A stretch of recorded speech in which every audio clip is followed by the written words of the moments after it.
Hello and welcome back to another episode of Movie Deputy Reviews, where we are delving into another Deadpool movie. Now, if you checked out this morning's show, you noticed we talked about Deadpool 2. And in this episode today, we are talking about a different version of Deadpool 2. This one has its own title and everything.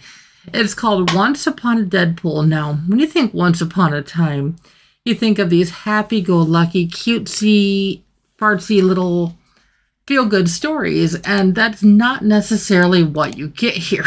I mean, you still get Deadpool in all of his glory, in every way that matters, but it's really toned down. You don't get the F-bombs, but you get a lot of F-bleeps, which I will address in the review itself. Now, does that take away from Deadpool? Yes and no. It's like that's a hard one to answer. But just because it is what it is. Now, I'm still giving Once Upon a Deadpool it's still a guilty rating. I don't know if I would say quite as guilty, but this one still is a guilty rating. But I'm going to actually wait and share the score with you towards the end of this. Now, that's not what you might think. And of course, if you haven't done so already, you know which buttons to push so you always get the latest and greatest Deputy content. And of course, I don't want to disappoint you with this too, but you may be wondering, okay, why are you giving us two shows in the same day? Well, I usually do it based on years and movies. Well, Deadpool 2 came out earlier in 2018, and Once Upon a Deadpool came out closer to Christmas time. But they both came out in 2018, so I thought it only fitting that I do them on the same day. So, I'm hoping that you will enjoy this as well. I'm going to share with you the original review that was up on MovieDeputy.com, and of course, no spoilers ever, so you don't have to worry about that. But if you haven't already picked up on the whole thing, there is just this existential thing of Deadpool. I mean, he is foul-mouthed, he is violent, he is gory, he is just all over the place, but at the same time, within a narrow window that you at least you know what to expect. It's like, you're going to laugh, you're going to cry, you're probably going to gag at a few scenes along the way if you're sensitive to blood and gore. Or honestly, if you're sensitive to anything, these are not the movies for you. It's like he really pushes the boundary. And it seems like as the movies progress, I mean, as we have gone from Deadpool to Deadpool 2, now to Once Upon a Deadpool, and then, of course, the new one that is opening up this weekend of Deadpool and Wolverine, he steps up the game each time with the content that he gives us. Now, some may see that as a benefit, others may see that as more of a detriment, but honestly, you can kind of see it both ways. But this one approaches it in a very reminiscent way. Now, it does so in the style of a lot of people's all-time favorite movie. Deadpool 3, also known as Once Upon a Deadpool, which is just a redoing of Deadpool 2, so it's kind of confusing on that. But this one is done in the style of The Princess Bride. Now, I can hear the shock. Like, I could audibly almost hear everybody go, what?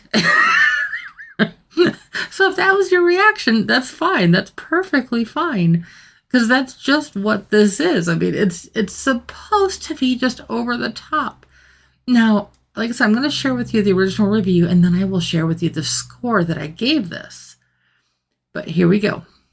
Deadpool has always been a character that exists to break the fourth wall first and foremost, but also because he is existentially over the top at all times.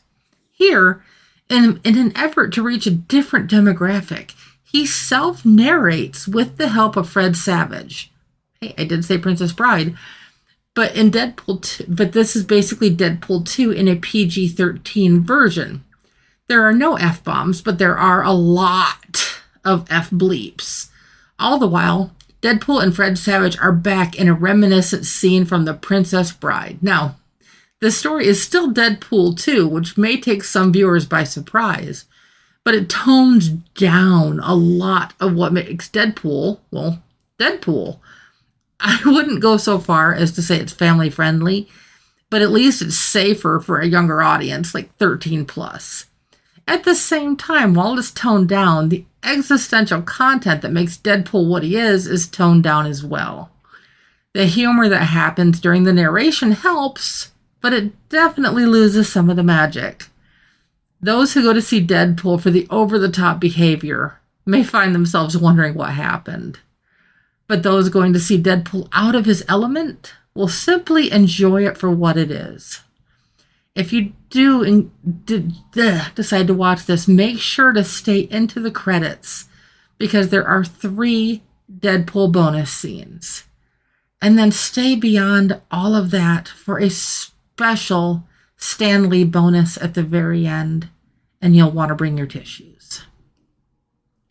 Sorry, I'm just remembering what that scene is and just tearing up a little bit. You definitely need your tissues for the post-credit Stan Lee bonus scene. It's just very fitting. Very, very fitting. And it's a very fitting tribute to Stan Lee. Deadpool movies are not typically tearjerkers. And this one's no less. But that special bonus scene at the very end, even if you're not a fan of Deadpool, if you've ever been a fan of the MCU universe, check this out. And even if you fast forward through the whole movie, the bonus scene is worth checking out. So I hope you take the time and check that out. But of course, you're probably wondering the score that I gave Once Upon a Deadpool. Once Upon a Deadpool got a 6.5 out of 10 on the Deputy scale, so far from a bad score. I mean, it's still very entertaining. It's just not, it's Deadpool, but it's just not Deadpool. That probably sounds confusing, but a lot of us who have come to understand who and what Deadpool is expect a certain level of just depravity in these movies. And like I said, this one toned it down for more of a PG-13 type audience. And obviously he did so to try to reach a younger demographic because Deadpool 2 didn't do quite as good as Deadpool 1 did in the theaters.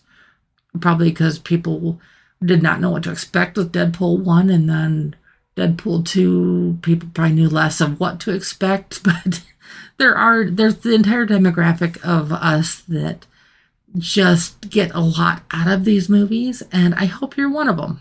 And if not, that's great too. But I hope that this helps. Like I said, even if you're not a fan of these movies, that bonus scene at the very end is more than worth the whole rest of the movie. So, like, if I had to give a score to that bonus scene by itself, it's like that would probably be pretty close to the top. Pretty close. So, be sure to come back tomorrow. I know we're just getting into the new week with that, so bear with me on that. But tomorrow we're going to be talking about the new Deadpool and Wolverine. So be sure to wear your seatbelt tomorrow too, because it's going to be one heck of a ride and you're going to want to hang on. So come back tomorrow. You know which buttons to push, and I will be back soon. Bye-bye.